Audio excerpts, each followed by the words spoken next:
previewing week 7 of college football and those statement makers on offense and defense, plus the sleeper prospects for the 2026 NFL Draft you must know about.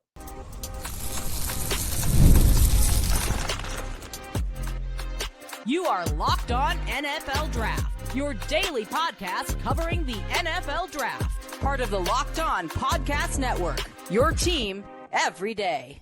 What's up and welcome back to the Locked On NFL Draft Podcast, your daily podcast covering your favorite draft prospects, part of the Locked On Podcast Network, your team every day. I'm your boy, Damian Parson. I'm an NFL draft analyst with Bleacher Report. That's my guy, Keon Sanchez. He's a director of scouting with the Draft Network and 2019 national champion with those LSU Tigers. And as always, thank you for making Locked On NFL Draft your first listen today and everyday shot for being our every Dayers. It's week 7 in college football for the 2026 NFL Draft, and we have to preview the players you need to watch. Those offensive statement makers, those defensive statement makers, and those sleeper prospects that you need to watch out for and get your eyes on. But before that, today's episode is brought to you by FanDuel. Right now, new customers can bet just $5, and if your bet wins, you'll get $300 back in bonus bets to use freely across the app. Keith, and we got some more ranked matchups in college football this weekend, so, we feel good about that. But there's probably none bigger than the Indiana versus Oregon matchup. And my making statement player might have been yours too, Keith. It's Fernando Mendoza, yep. Right? The quarterback out of Indiana, and he's the top guy going into this weekend of, man. It's all about checking data points, right? Like your first big test was against Illinois, and you pass that with flying colors. Then you got for some people, you got an unexpected test on the road against a tough physical Iowa defense. And while you had some ups and downs, you were able to rebound and win that game and lead a game-winning drive through the game-winning touchdown. So you're able to pass that test. Now, this test is a totally different style test. This is a test of a team that, while you were able to keep Iowa to 10 points, this is a team that can drop 30. And if your defense is not playing well enough, this could get out of hand if you are struggling to be able to manufacture drives, things of that nature. And for Fernando, who's been my QB1 all season, since the summer, just check another box. And I'm not even saying you got to win this game, to be completely honest, right? You're on the road, things of that nature, but you got to go out there and perform well. Be the reason your team is in the game. Don't be the reason your team is out of the game, especially early. Having an answer quicker, being able to get to your hots quick. One thing I think for me, it's not even just about facing for Fernando, Keith. It's not just, yes, Oregon's defense is good. It's how are you going to handle the play calling and the designs of a Dan Lanning, a defensive-minded coach, right? We watched Iowa play man coverage at times, rotate out of man coverage in the zone, like kind of fool your offense a little bit 2 weeks ago. And then they start going to, screw it. Let's send pressure.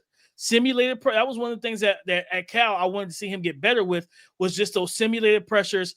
ID in it, come to the line of scrimmage, check the protection, slide the right direction, and be able to manufacture that situation and make it as a least possible chance that you get a free runner in your face. He makes good throws against free runners, but still you don't want that on a consistent basis. How do you adjust to what Dan Lanning is going to do? That's a big-time thing for him. If you come out of this game and you play well, your stock will continue to rise in this NFL draft space. Yeah, I agree, DP. And I want to stop on a point you made and pick up from there where you say he don't even have to win the game. I agree. And not only that, to be completely fair, I don't even need you to have a statistically dominant game, right? I'm not looking for 350 yards and 4 touchdowns. I'm looking, honestly, for Fernando, I'm just looking for him to make good decisions with the football. I'm walking into this game understanding that I believe that Oregon is the more talented team. And Absolutely. So it would be completely unfair for me to say Oregon has the talent advantage, but also go beat every guy on the team, right? Like score 50 points if their offense scores 49 and then put up, play good defense too. I can't expect that. So with Fernando, I'm right there with you, DP. I just want to see him make good decisions with the football, right? Whether if you end up checking it down 10 different times, check it down, right? Take your shots when needed, be calculated. I'm looking for you to not look rattled and look cool, calm, and collected. That'll be my thing with Fernando. DP, the offensive playmakers, statement makers, I'm sorry, that I'm gonna go with. These guys in the same game. Garrett Nussmeier, LaNorris, South Carolina is traveling to LSU. We need it, right? We need it. Hey, these coming off a bye too. Yeah, both coming off a bye, and these are two of our first round quarterbacks, right? Like these guys are supposed to be first rounders. Let's see what happens. Last year, I think they played a week or two earlier, and I think we were texting about this game. I can't remember. South Carolina was it was turned up. Right, it was a lot going on. South Carolina had opportunity for the upset. They threw a pick six. I think it was 2 pick sixes that got called back in this game. One by Nick Wari, I believe. He had a pick six. He was kind of running that underneath coverage, like hook curl thing, and kind of tricked Garrett Nussmeier. But both guys haven't played bad football to where you don't feel not comfortable putting them in the first round. But also they haven't had dominant performances yet. So looking to see what happens, what shakes out from there. And more importantly, like you said, both of you guys are coming off buys. Both of you guys had pretty much 2 weeks to study the other opponent's defense, right? And I think this is a turning point for both teams because South Carolina, LSU is coming off the loss against Ole Miss. And then South Carolina has, I believe, 2 losses. I know they lost against Missouri and Vanderbilt. So this is kind of a breaking point for 2 teams that were potentially in contention for could they be SEC conference guys, right? Like conference championship teams, or this might put you in position where the playoffs they out of there, right? So and it's crazy to say it this early with those 2 teams. So I'm looking at Garrett Nussmeier, LaNorris, both quarterbacks. Who's going to duel? Who's going to play well? Make a statement, stake your claim. I still belong in the first round. Yeah, I think for me, looking at this game, I think last year, if I remember correctly, LaNorris got hurt in kind of like second quarter or something like that. I think it might have been early in the second half, like third quarter-ish. Yeah, I think was that when Robbie Ashford came in? Somebody came in. I think it was Robbie Ashford. So that's going to be, I think it was Robbie Ashford. So that's going to be a big thing for him is because against this defense, that secondary plays lockdown coverage. And the issue is, for LaNorris is how patient are you going to be in the pocket? Because that offensive, they can't run the ball. South Carolina can't run the ball. They struggle to protect them. So it's are we going to see sloppy play from you, right? Are we going to see just you try to Superman your way with power runs and throwing guys off left and right to get your team down the field? Or can you say, you know what? Let me just get the ball out quick. Let me dink and dunk and death by 1,000 cuts, right? First and 10, 5-yard pass. Okay, it's 2nd and 5, right? We're ahead of the chains. Can you do that consistently? And for Garrett Nussmeier, it's just simple, just go out here and play mistake-free football, right? We know how accurate you are. You anticipate windows better than most quarterbacks in college football and in this draft class. Play your game and everything. And I just want to see both of these guys play good ball. Keith, I'm going to go to another SEC championship game, SEC conference game. And I want to look at your boy, man, Zachariah Branch against Auburn. And Georgia's passing offense is just so, I don't understand what is going on. I don't know who's supposed to be the guy over there. It looks very intentionally unintentional. That's the best way I could explain it. You don't throw to the tight ends. You don't throw to Zachariah Branch. Who are you throwing to? Yeah, at first I thought, and then Dylan Bell last week, right, was the most productive wide receiver, but he was playing running back. He had 2 rushing touchdowns. And I thought that it was an indictment on Oscar Delp because last year Lawson Lucky got more of the run, but now neither one of them are getting run, right? Neither one of them are getting the football. So it's the OC, Mike Bobo, man. It's the OC. I don't know what. I promise you, they still had Todd Monk, and this offense would be rolling right now. Yeah. I don't know what's going on, but I want to see them get him the football in a game where, Keldrick Falk and that Auburn defense is tough. They're going to play physical against the run, try to make you and Gunnar Stockton one-dimensional and make you throw the ball more times than you probably would like to, especially to help out their own offense. I think for Georgia, all right, let's keep keep Gunnar Stockton like upright. Let's get the ball to Zachariah Branch. Get the ball quickly. The last time we see them feature him really was against Tennessee, and you won that game. Your offense benefited from it. Let's see some more Zachariah Branch in this offense. Yeah, no, I like that, DP. Well, let's do this, man. Let's keep this thing going and flowing. And we have to flip the coin. We have to flip sides of the football. We talked offensive statement makers for this upcoming weekend slate of college football games. Let's talk defensive statement makers for the best 2026 NFL draft prospects for this weekend. We're going to talk about those guys coming up next. When the opening whistle blows on a new repair, get your crew moving forward with Supply House. Order today and see parts on your doorstep tomorrow. Over 280,000 plumbing, HVAC, and electrical items from the most trusted brands in the business. Their real-time inventory and honest lead times keep you from punting on projects, while their industry-leading customer service always has your blind side covered. Do you need parts fast for a project? Well, Supply House has next day delivery. Talk about a game changer. Join the free Trade Master program today and score serious perks like priority shipping, lower prices, and a dedicated support line.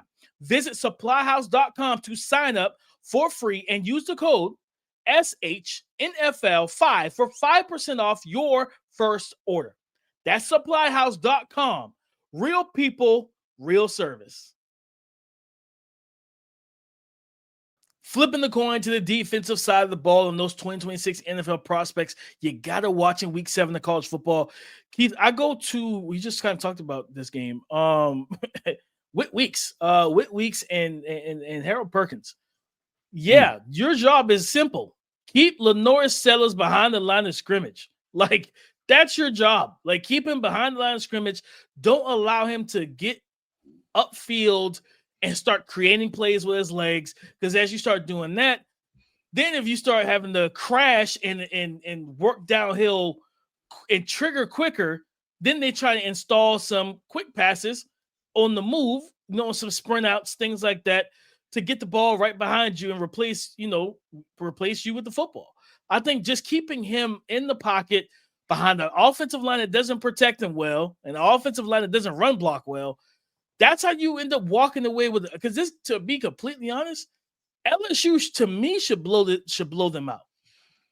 Honestly, because of how the inconsistent that offense is. That defense should be able to strap up, lock down Nick Hubbard and those receivers. They're not going to be able to run the ball on you consistently unless it's a LaNorris Sellers led rushing attack. And if that's the case, then all right, you don't want that. You don't want him dictating the game with his legs and keeping you off schedule, and then they run some actual fakes with him as a QB power, just a pop pass over the top of your head and different things like that. Don't open yourself up to the creative play calling. Shut it down early. Let your offense get in the rhythm. 3 and outs, things of that nature. Whit Weeks and Harold Perkins Jr. being able to spy LaNorris Sellers and be able to keep him behind the line of scrimmage is going to be a big part of this game. Yeah, I like that, DP. I like that call out. I'm gonna go with the Red River rivalry. And I'm going with Oklahoma. I'm going with R. Mason Thomas. Listen, I think Oklahoma is ranked number 6 in the AP polls right now, I believe, somewhere around there. But top team. You had the closeout sacks, was that against Auburn, I believe, in primetime game? Yeah. That was against Auburn. This is another big-time moment.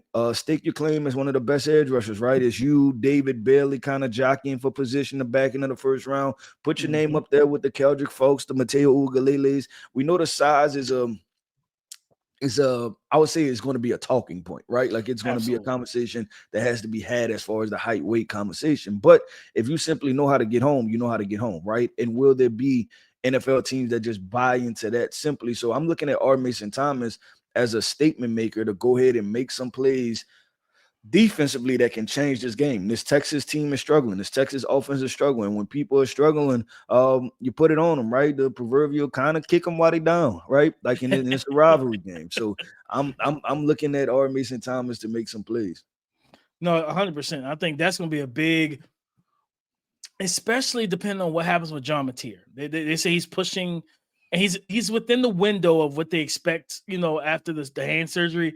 And crazy enough, so from what I saw online, the guy the doctor who did his surgery did surgery for Kobe Bryant and did a surgery for Jalen Williams, the small forward, power forward for the Oklahoma City Thunder. So he's supposed to be one of the best surgeons, I guess working on hands and different things like that. And it was like a broken bone in the right throwing hand on the thumb for John Mateer. So we'll see. I mean, last week he was on the sideline. They had like a little brace on his hand and everything for stability and whatnot, to be able to turn around and this week be able to throw the ball. It's not like it's your off hand, your left hand. You right-handed. It's on your throwing hand. So we'll see. But if they, at the end of the day, for them, the way that Texas offensive line is like struggled in protection, our Mason Thomas, like, this is definitely a spotlight game for you to go out here and just feast, right? Like, y'all stop the run, slow that run game down, force them to drop back Arch Manning 30, 40 times, and let you pin your ears back. So a guy that can consistently grow in this edge rush group, and then he brings a different style of and body type. Yeah, like, and there's NFL teams that need what he offers. And again, you think about the guy who's at Oklahoma. I think he was at Oklahoma when he was in college, Nick Bonito. Like, I keep coming back to that, like that undersized edge rusher who's become one of the best edge rushers in the league. Like, yeah, like you need these guys with that type of speed and everything as well. Keith, I go back to the South Carolina LSU game, and it's a nickel corner on South Carolina side, on the defensive side. And I'm pretty sure this was not his name last year. Well, I'm not saying it wasn't his name. It's not what we called him. I'm pretty sure we called him Daniel Kilgore, but I looked up as Gerald Kilgore now, and he's that safety nickel hybrid. And if Aaron Anderson is a full go and he's good, like he's healthy and everything coming off the bye, you're going to be tasked to that's the guy for Garrett Nussmeier. That's his number one wide receiver, Aaron Anderson. And Kilgore, Gerald, like, it sounds like such an old school name, Gerald. But shout out to him, man. If Gerald, like, you're gonna have to play, a big role in limiting this. Like, what we've seen, right? Like, we go back to that Clemson game, all that zone stuff. Aaron Anderson and Garrett Nussmeier are gonna slice you up if you give them nothing. But if you give them zone and they can just find the pockets, like, they're gonna find those pockets. That's just what's gonna happen. You're gonna have to play more man and more press man. And I want to see how that matchup kind of plays out with Aaron Anderson being that quick twitch, route runner, separator against a taller. I think Kilgore is a taller body type. Like, I'm pretty sure he's like 6'1" or 6 foot, and Aaron Anderson's like 5'8", 5'9". So it's like different, levels of playing levels. But I'm looking at him and it's like, all right, like, can you force Nussmeier to come off that first read, because you're right there, and he has to go to read 2 and 3, and then it allows Dylan Stewart to pin his ears back and to get back there to Garrett Nussmeier. I think he had a big game against LSU last year in pressuring Nussmeier. Can you do it again? Kilgore is going to have a big role. Whoever's in the slot, that's where they've been trying to run in that offense and really pinpointing the passing game through. Yeah, I like that, DP. I'm gonna wrap this segment up with two guys for Alabama, and not the front end. I'm gonna go with the back end. I'm gonna go with Bray Hubbard, and I'm gonna go with Keon Sabb. They're playing Missouri, I believe. They're playing Missouri, which can be an explosive, dynamic offense. And the head coach over there, is it Eli Drinkwitz? I think that's how you pronounce this. Yeah, Drinkowitz or something like that. Yeah, and he finds ways to dial things up. And I know they had Bo Prabila, the Penn State transfer, over there too, making plays. But the biggest part, they have to tackle potentially the best running back in all of college football, Ahmad Harvey, I believe is his name. And this young man, we will be talking about him, but guess what? He's only a sophomore. Talking about a young man that had only 2 offers coming out of college, I believe. I think Southern Miss and ULM. Went to ULM for a year. Missouri hopped in the transfer portal and found them a gym, right? Yeah. Found them a flat-out gym. But if Alabama wants to win this football game, they're going to have to tackle. They're going to have to be effective, efficient. These safeties are going to have to roll down. I highlight Bray Hubbard because he almost plays that linebacker-esque type role. He'll be that third, fourth, walk down defender into the box. So I look at those two safeties and say you're going to have to make some plays against Vanderbilt. Keon Sabb made the interception, right? Rolling down. I think he jumped something from the backside. I think he was playing free safety, jumped something to the 3 wide receiver side. Picked off Diego Pavio. So I'm looking at those 2 safeties, DP, for Alabama to say, hey, go make some plays. And I thought about it because I seen a clip going around on the internet. And you talk about this Alabama defense, and much has been made about, it's not the same defense probably over the past 3 to 4 years. And I thought about, because he went over to dap off a legend at Alabama, Clinton Dix. I think he's on their player development team. And I was like, man, remember the days when they had Clinton Dix? It was Eddie Jackson, Mark Barron, right? Landon Collins. Like, they were rolling first-round safeties after first-round safeties, and just highly talented guys. So we'd like to see those guys step back up for this Alabama defense and turn back around to be a vaunted Alabama defense. No, I like that. And I think, like you said, this offense from Missouri can be explosive, running the ball, passing the ball. So you got to read your keys. You got to make sure, hey, it's not a run, it's a pass. Get back there, because Bo Prabula is playing good football. And honestly, he might be playing better football than Drew Aller. So, at the end of the day, like, you got to make sure, and he is a run threat. So, like, you have to deal with 3 different phases of the offense. Hardy in the backfield is a runner, the passing game with Bo Prabula, but also the running game and the rushing ability of Bo Prabula. So these safeties definitely have their hands full on Saturday. Yep, 100%. With DP, let's keep this thing going and flowing. And coming up next, we are rolling out the sleepers. Get your DP. What you have? You have your alarm, right? Yeah. Your alarm. Wake them up. Wake them up. Wake them up. We're going to talk about the sleeper draft prospects to watch. The guys you need to keep your eyes on this upcoming weekend. We'll talk about those guys coming up next. Today's episode is brought to you by FanDuel, America's #1 sportsbook. The NFL season is here, and FanDuel has an offer you don't want to miss. Because right now, new customers can bet just $5 and get $300 back in bonus bets if you win. That's right. You heard me correct. Pick a bet and put down $5. I mean $5. And if it hits, you'll unlock $300 in bonus bets to use freely across the app. I mean, you can use it on things like player props, building same game parlays, and even jumping into live games and the live game action as it all unfolds. It makes watching football more exciting. So my question to you is simple.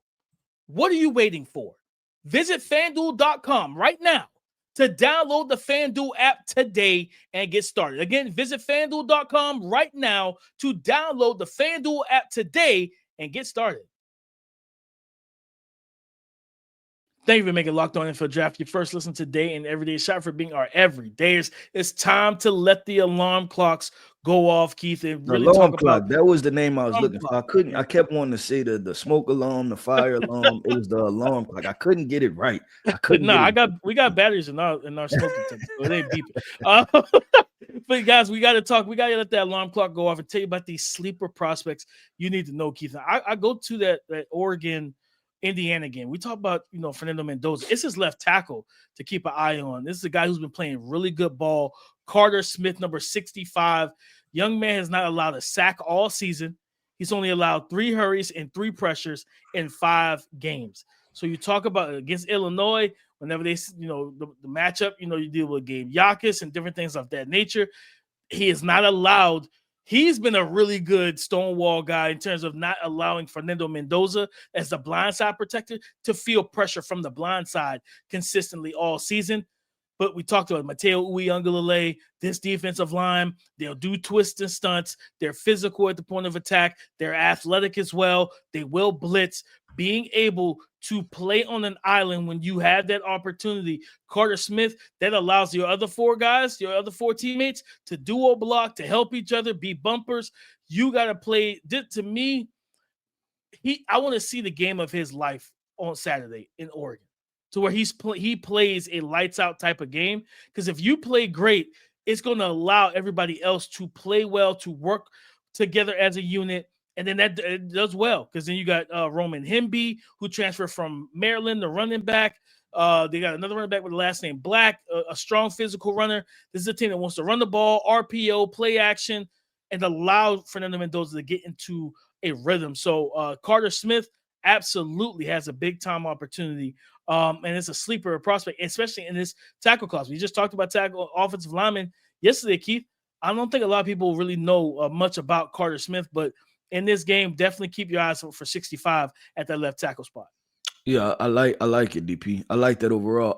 I'm gonna go to the University of Florida. And I'm gonna talk about a couple guys. One is the defensive back Devin Moore, and as this cornerback class continues to kind of round out, right? He had an interception against Texas this past week when they had the upset. This is a senior, a guy who's played a lot of football, just in his career, and Texas A&M. And I'm picking this matchup because is there a potential upset on the brink, right? And because Florida, and we've talked about this, Florida plays pretty solid defense. It's the offense that's the problem. They play good defense. Whenever you throw 5 interceptions and still hold LSU to 20 points, right, at home, that's pretty impressive. They lost another game to USF. They gave up 18 points. They lost another game to Miami, which they kind of basically only gave up, I think, 17 or 18 points. Yeah. Miami scored a couple touchdowns at the back end. They held Texas to 21 points, which one of those touchdowns, right, were kind of in garbage time. So I'm looking at this Florida defense and obviously going with, I said Devin Moore, but then looking at the Tyreek Sabbs, the Caleb Banks, those guys to be able to step up, because on the flip side of that, Texas A&M kind of has the same issue, right, as far as Marcel Reed and, kind of sputtering a little bit. They took off against Mississippi State once he completed that long pass to KC's Concepcion, right? And Mississippi State just couldn't get anything going offensively. But I'm looking at this, and I'm saying if Florida's able to play tough defense, the guys that you count on to step up are stepping up, then do you have a potential upset on your hands? Can you go into College Station and get some things a little nerve-wracking a little bit, because you're going to start off playing good defense and your guys are going to make plays? So I'm looking at Florida. I'm looking at Devin Moore. I'm looking at Tyreek Sapp. I'm looking at Caleb Banks. No, I like that, Keith, because at the end of the day, that defense has been playing good football all season. And luckily for them, against Texas, we saw the better version of DJ Lagway. And it was like, hey, DJ, if we can keep this going, we can string together some wins. And Billy Napier is sitting there with his fingers crossed like, please, I need it. You know what I mean? From a job security, I need that. Keith, I go back to we talked about the Missouri, I think the Missouri-Bama game. And, Damani Jackson is going to have to deal with Kevin Coleman Jr., the 5'11", 180-pound wide receiver. He plays outside a little bit, but he plays a lot in the slot. We're going to see. Well, it depends on who's in the nickel, right? Do we see Bray Hubbard in the nickel, Keon Sabb, one of those safeties? Kevin Coleman, is, I think, the leading receiver from Missouri. He transferred 4 times. Started out Jackson State, then went to Louisville, Mississippi State last year. We had that breakout season, 932 and 6 touchdowns. And now this year from Missouri, he is their leading receiver. And he's come off a game with 12. He went 12 for 12, 12 targets, 12 receptions, 108 yards and everything versus UMass in week 5. This is a good route runner. Athletic, he got speed and acceleration and burst after the catch, and he just knows how to get open to win and run routes. And I think for Bo Perbula, you want to be able to play on time. I don't want to extend a lot of play. We saw that with Diego Pavia last week. I'm not trying to extend a lot of plays against this Bama defense. They're playing better defense right now. You start extending too much, now you got guys rotating down. They get into the throwing lanes, and you got interceptions. And you don't want to have one of those moments where it's just snowballing. So I look at Kevin Coleman Jr. as a receiver that a lot of people don't talk about in this class. He's a senior. I hope he'll be Mobile or the Shrine Bowl as well. I think this guy could be probably maybe even a 3rd round pick. If he goes out there and handles his business, I think he could play, especially at the wide receiver, at the slot receiver position. Yes, like give him a 2-way go. This dude can do work, man. So he's got 200-yard receiving days on the season. Can he get a 3rd against Bama? Yep. Well, let's see how this thing goes. But DP, that wraps up another episode, man, of the Locked On NFL Draft Podcast. Want to end this podcast off by saying shout out to our everydayers. Thank you for tapping in with us each and every single day. I am Keith Sanchez. You can find me on X at The Talent Code. That right there is my guy, my co-host, Mr. Damian Parson. You can find him on X at DP_NFL. And like we like to say, man, y'all come talk to us because we like to talk back. Go subscribe and follow for free on YouTube or wherever you listen to podcasts to get the latest episode as soon as it is available. Come and join the conversation again tomorrow on the Locked On Podcast Network, your team every day.